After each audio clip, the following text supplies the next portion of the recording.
Okay, this is a level check. Meteorologist Steve Horstmeyer in the Fox 19 Now Streaming Center. If you're beginning to watch on Facebook, I'll be with you in a couple of minutes, actually under 2 minutes. I'm just doing an audio check here to make sure that YouTube and Facebook get the audio. We are also streaming on the Fox19.com website, on the First Alert weather app, on the Fox 19 Now News app. We're also available to you on Roku TV, and you can set it up so you can get us on Apple TV, not the kind that's built into a TV, but the kind with the little black rounded corner box. And so we're trying to make this weather information that you need as available as possible for you. Now it says 7:14, so we'll be with you, or I'll be with you in under a minute. Got to push a couple more buttons here to set up the other platforms. And again, so you can see this on Facebook, on YouTube, on Roku TV, on Apple TV. You can also view this on Fox19.com, the website. You can view it on our apps, the weather app, the First Alert weather app, the Fox 19 Now News app, and you can also see this on the Fox 19 Now streaming channel. You can pick the streaming channel up in a number of ways, but it's also available there. So we're at 7:15, and according to my clock, it is time to go. So here we go with Fox 19 Now's live streaming weather show every Monday through Friday at 7:15. What you're looking at there is you're looking at our camera shot from Mount Auburn across Interstate 71. If you go right through the center of the screen heading northeastward, you'd end up over Norwood. And basically, it's a nice night out there. The street you see there crossing the bridge over I-71 is McMillan Street, and right there people take a left and go on to 71 northbound. So if you're not familiar with that, it's just to the east of Clifton, so a lot of people coming out of Clifton, out of the hospital area, out of UC, use that. And you can see it's already down to 59 degrees. Now, yesterday at this time, we were still well in the 70s. With that cooler air in here, we're back down in the 50s. And then it warms up quite a bit tomorrow. We're going to be back in the 70s during the day tomorrow. And here's another shot. Actually, this looks pretty good because when you brighten it up so you can see the stadium really well, all the video screens there just kind of blur out, video screens and the lights. But this is Paycor Stadium, where the Bengals are going to play on Sunday, and the weather for that looks good. I've got a forecast for Sunday and the Bengals coming up for you, along with forecast for FC Cincinnati. They play on Monday with one of their cup games. And then at the end of the 7-day now, Halloween, we've got a forecast for you for that too. So stick with me. Okay, satellite and radar shows really nothing over the Fox 19 Now viewing area, but in the last couple frames, you see a few clouds moving in from southern Illinois there, just south of Interstate 70. As we zoom out, there's a system out there. Now, what's happening here is this is a low pressure system right up here. This is the warm air pushing north and eastward ahead of that, and this band of showers is what we would call a warm advection band. In other words, warm air pushing this way, rising over the cooler air here, so that warm air is less dense than the cooler air at the surface, so it rises, and as it rises over the cooler air that's in place here, you end up with showers developing. And as a matter of fact, you actually have a severe thunderstorm warning there in south central Iowa for that. So we don't expect any showers really from this. Most of this stuff should die out, but as the tail end of this dips south and eastward, we'll see a few hit and miss showers during the day on Friday. I don't see anything heavy. I don't see anything for the morning commute, but we could see a few sprinkly showers on into the evening. So if you go to a high school football game, you might encounter a brief light sprinkly shower, but it's really not enough to impact you as a viewer or a fan and the players or the game itself. So that is what we're looking at. Okay, so switching over to model data. Now notice if we look at the model data, it's got the precipitation right in here, just about right. Doesn't have any of this other stuff. So the model doesn't quite have all the activity there, and it doesn't show it as strong as at least not strong enough for a severe thunderstorm warning. But as we put this into motion, notice the amount of rainfall grows. It looks really promising. We've got a really dry area around the Cincinnati region, and so it looks promising to get some rainfall, but watch what happens. It just kind of falls apart as it moves our way. By 8:50 p.m., maybe a few lingering showers around the area, and then overnight, it is pretty much gone. So we're looking at this. Now, I've been talking about this the past couple of days. We've looked at this, and I said, well, the models typically overdo it early on in the forecast cycle. As you get closer and closer to the actual event yourself, the models get a better handle on it, and they tend to do a better job and actually bring the precipitation down. For the European model, my rule of thumb, if I'm looking at it 7 days ahead of time, I almost automatically just cut the rainfall in half, and that's part of the role of the meteorologist. We've got all these models. The models aren't perfect, and if we use the models enough, we know characteristically what goes wrong with them. So typically, if I would look at this 5 days ago, it was saying like 2 to 3/10 of an inch up north. I would cut that in half immediately, and it's even lower than that now. Notice only 200ths in Connersville and Middletown, only 1/100th in the Hamilton area and Cincinnati and Batavia and Lawrenceburg. So you get the idea. This is barely enough to get the ground wet. So even though we do have some rain in the forecast, it won't be here for the morning commute, so that won't be an issue. There might be a few sprinkly showers during the homebound commute, but that won't be an issue because it'll be very light. And for high school football, we may have a few sprinkly showers, but again, not enough to really have an impact on the players or the fans. And that is what that is all about. So we need rainfall, but we just aren't going to get much out of this one. We have a better chance as we head into beyond the 7-day forecast. Okay, low temperatures this morning, 36 in Richmond. Look at that, 34 at the Butler County Regional Airport, 37 in Harrison, 34 in Madison, Falmouth down south, 37, along with Chillicothe at 37, Washington Courthouse at 36, and then 42 degrees was the official low. The high temperatures today, now this is preliminary data. I think we did finally make it to 66 at CVG.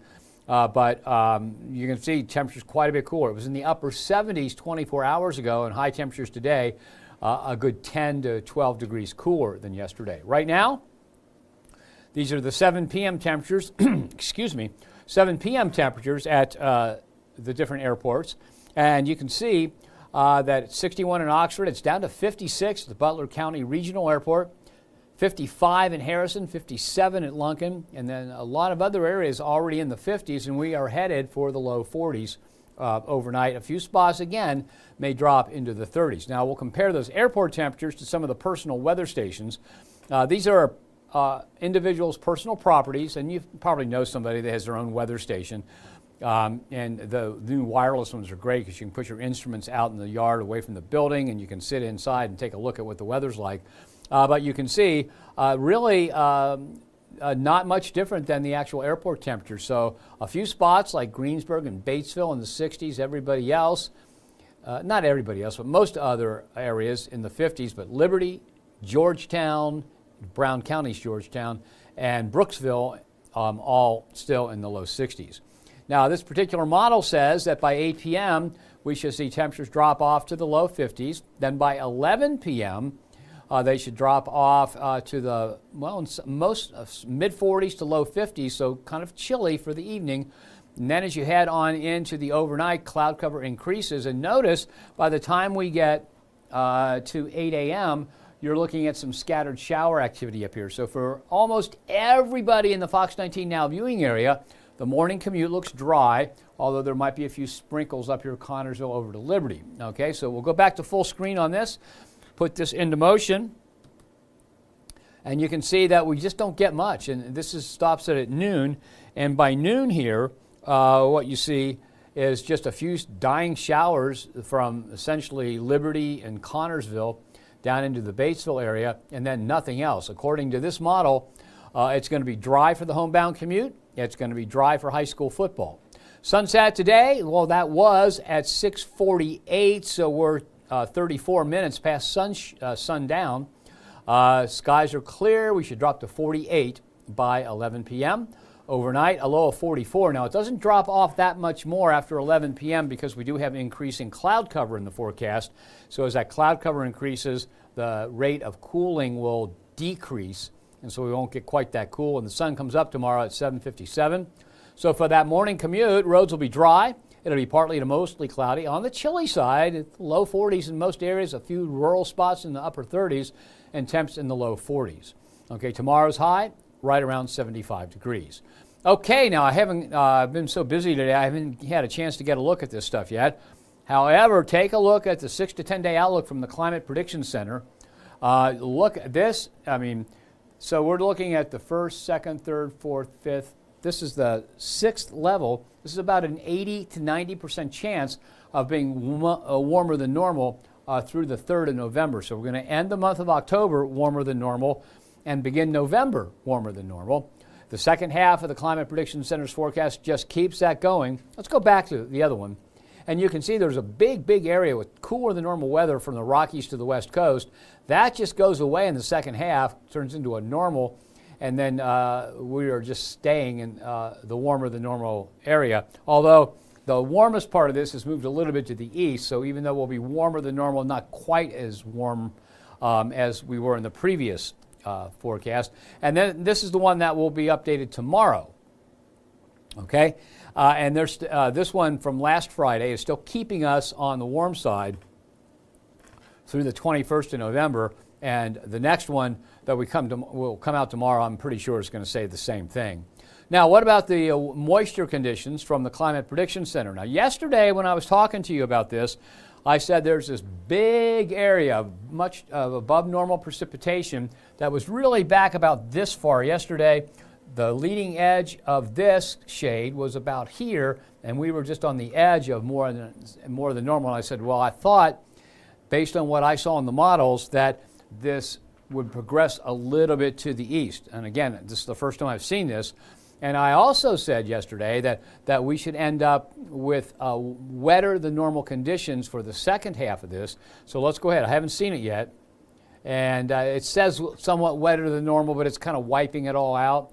I'm not sure I agree with this, but at least we're not going to be lower than normal. We should have near to a little bit above normal rainfall through the 7th of November.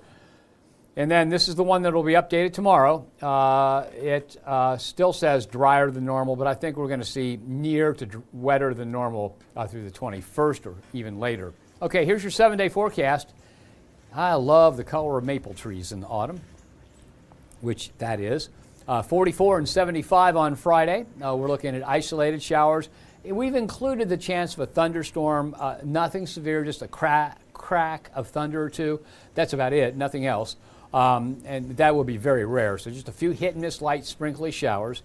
Not for the morning commute, but possible for the evening commute and maybe a little bit during football. Saturday, back to cooler weather, 46 and 62 for the low and high. On Sunday, we're looking at this for the Bengals game.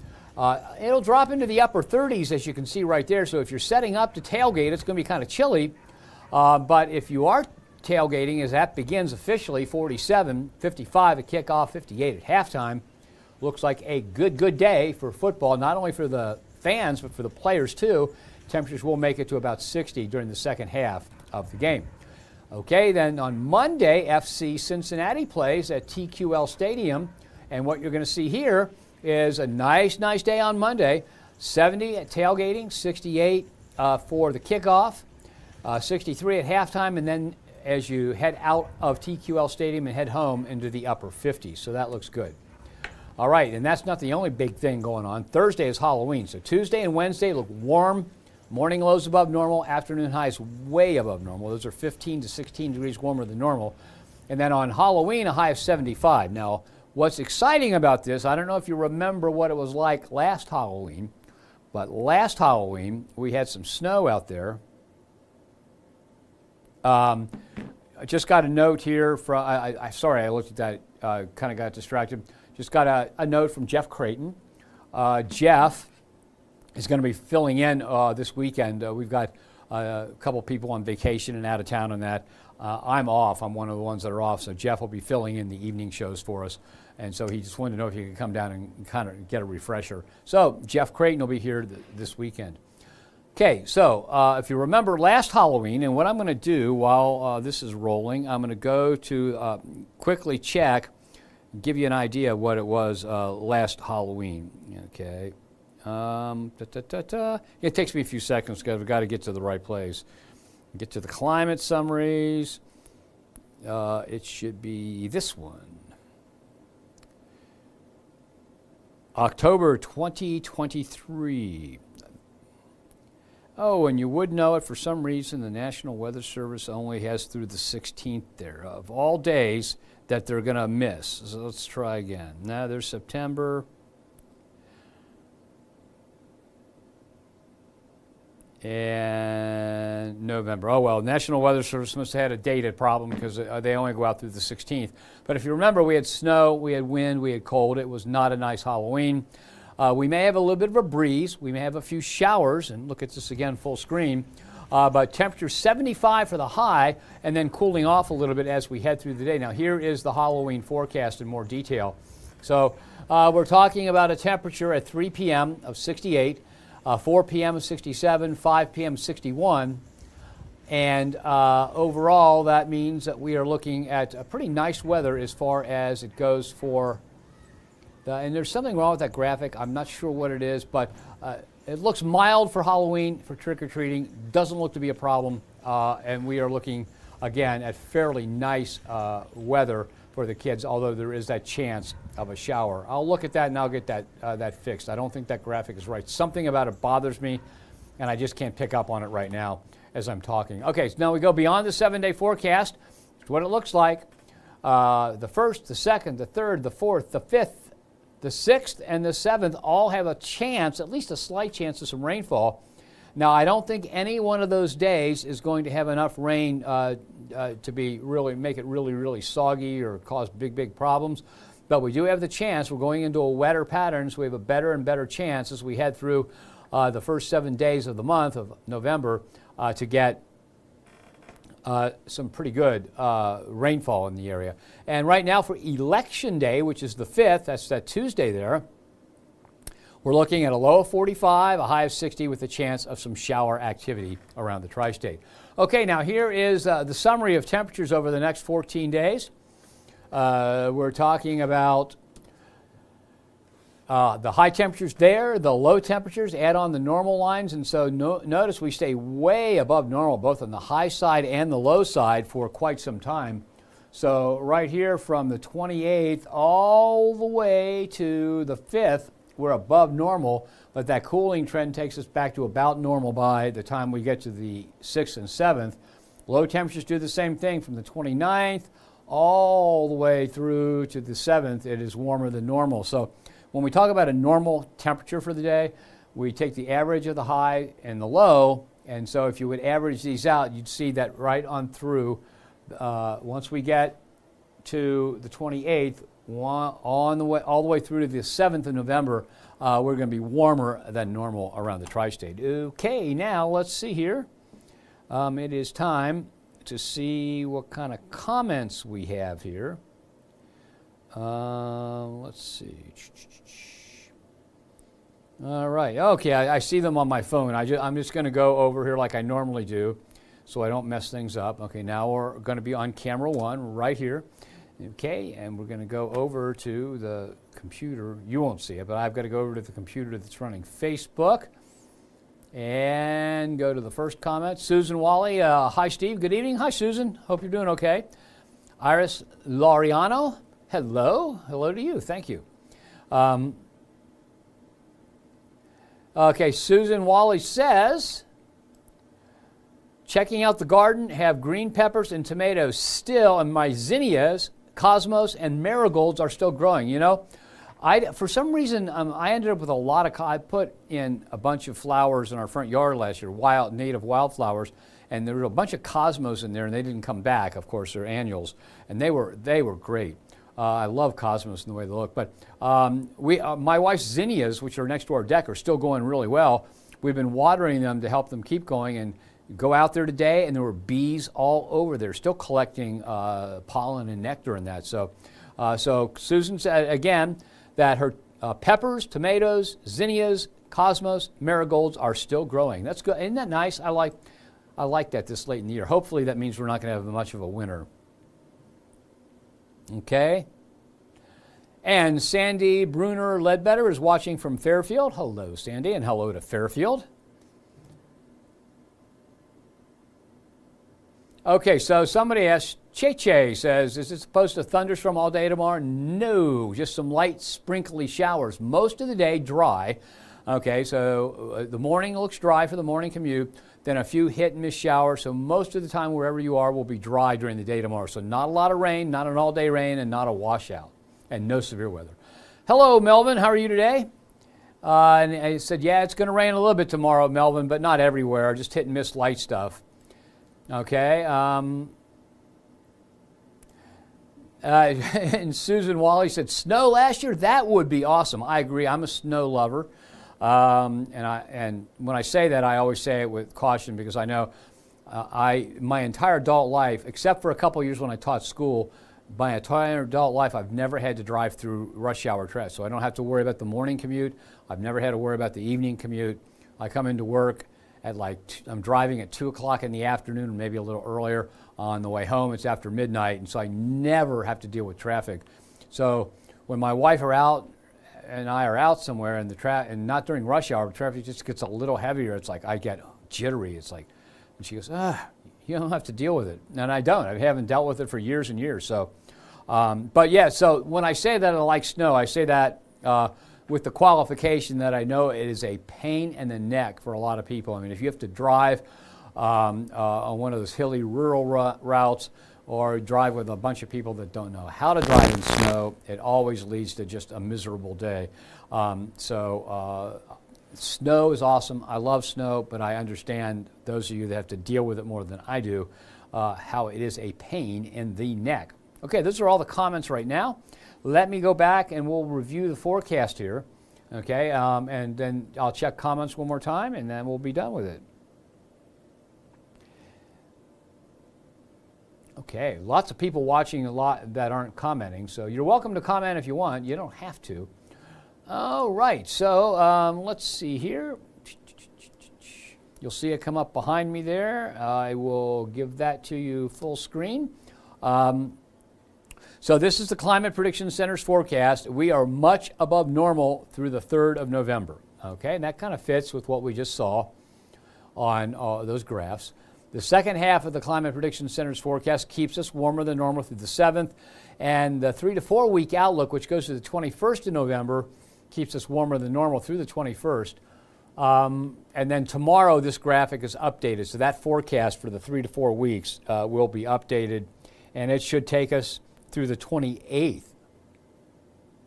So we're looking at, we're going to get a good idea of what the forecast looks like for the entire month of November, and it hasn't even gotten to November yet. So we'll look at that in more detail tomorrow. Usually I'm off on Friday evenings, but meteorologist Ethan Emery, who usually subs for me on Fridays, is out of town. He's going to a bachelor party. Boy, I tell you what, when I was younger, those things were fun. Now I'd just rather go home and take a nap. But so Ethan's going to be out of town at a friend's wedding. So I'll be in tomorrow evening, and we'll look at that in detail. Okay, then Climate Prediction Center says that from the 30th to the 3rd, slightly wetter than normal. Still slightly wetter than normal through the 7th, but we go back to near normal, normal to drier than normal through the 21st. Now, this graphic, too, will be updated tomorrow, and we'll have to see what they think. I'm thinking that they're going to end up telling us it's going to be a little bit more moist than this particular graphic. Your 7-day forecast looks like this, and that's a maple tree from Bramble Park in Madisonville in the city of Cincinnati. And 75 for tomorrow's high. Then we get cooler again, drop to highs in the low 60s, which are closer to the normal than 75. 75 is, geez, at least 12 degrees warmer than normal. And we do drop Sunday morning to a low of 38. So if you're heading to the Bengals game and you're heading out early to tailgate or do something, you'll want to bundle up for that. And here is the forecast for the Bengals game. We're looking at 47 at the official start of tailgating, 55 for the kickoff, 58 for halftime, and certainly looks like a nice day for football with temperatures around 60 for the second half. If you're heading down to TQL Stadium for FC Cincinnati, looks like this. 70 for tailgating, 68 at kickoff, 63 at halftime, into the upper 50s by the end of the match as you head home. No chance of rain. Looks like a great day for soccer. Tuesday and Wednesday, high temperatures in the upper 70s with lows in the 50s, and then a high of 75 for Halloween Halloween, we may see a few showers during the evening hours. Now, that's a big if right now. Remember, that's 7 days away. And so it looks like a pretty good shot of showers, but we just have to see the specific timing, because it's hard enough to forecast showers, but if you're trying to forecast showers in a precise timing, it's a little bit harder. So we'll just keep an eye on it. Maybe the showers will be gone before kids trick or treat. You never know. Okay, so Thursday for Halloween, the forecast looks like this. And again, I've got a problem with that graphic. For some reason, the high is 75 and temperatures at that level don't seem to work. So I would say think of temperatures in the low 70s at 3 and 4 p.m., in the mid 60s by 5 p.m. So it'll be warm, and I don't think it'll be quite that cool. All right, and then we go to beyond the 7-day forecast, and there's another nice shot there. As a matter of fact, the tree you saw in the other one is right there in the background. Temperatures do drop off to highs in the 50s, very close to normal for that time of year. A slight chance of showers at the end of this 7-day stretch, but a better chance of some shower activity the 1st through the 5th of November. And here's a summary of the next 14 days temperature-wise. I love that. Isn't that great video, those stormy clouds there? Okay, temperatures high and low with normals plotted there, and you can see much of the time in the next 14 days we stay warmer than normal around the tri-state. Okay, so if we take a look, and no more comments on that, so we are going to wrap it up for today. Again, I thank you for joining me. It's been a pleasure to give you the weather information you may need. We'll do this again tomorrow. And again, those new graphics, the 3 to 4 week outlook comes out, takes us almost to the end of November. So we'll have a pretty good idea of what the entire month of November looks like by this time tomorrow. And we'll go over that in detail. So that's it. Have yourself a nice evening. Thanks for joining me. I'll be on tonight at 10 on Fox 19 and regular TV. Tomorrow morning at 4:30 is when our morning crew starts. Tomorrow at noon, we have a half-hour streaming show, and that will be Catherine Bodak. And then 3, 4, 5, and 6 o'clock tomorrow, we have our hour shows of news. And then at 7:15, I'll be back. We try and give you as much news and weather as we can possibly squeeze into a broadcast day, as you can tell.